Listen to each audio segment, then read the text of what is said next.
যখন ছোট থাকতাম তখন আমাকে রামায়ণ পড়াতো।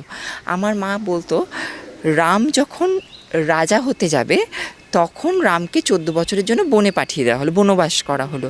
রাম যখন সীতার সাথে একটু এনজয় করবে তখন কী হলো, সীতাকে কী করলো, রাবণ এসে তুলে নিয়ে চলে গেল। রাম এত সংগ্রাম করে যখন সীতাকে ফিরিয়ে আনলো তারপরে কি হলো, সেই সীতা পাতালে চলে গেল। আমরা এইভাবে রামায়ণটার এন্ড দেখতে পেয়ে থাকি। আমার মা বলতে রামকে আমরা সবাই ভগবান বলে থাকি, বিষ্ণুর অবতার। তা রাম যখন ভগবান হয়ে ওনার লাইফ পারফেক্ট নয়, তুমি মানুষ হয়ে কখনো চিন্তা করবে না যে তোমার লাইফ পারফেক্ট। সেটা আমার মা ছোটোবেলায়, কৃষ্ণরও তাই, জিসাস ক্রাইস্টেরও তাই, মানে সবাই জীবনে বেদনা। তার মানে একটা জিনিস বুঝতে হবে, সবারই লাইফে এক একজনের এক এক রকম বেদনার মধ্যে দিয়ে তার এভলিউশন, তার অন্তিমটা হয়।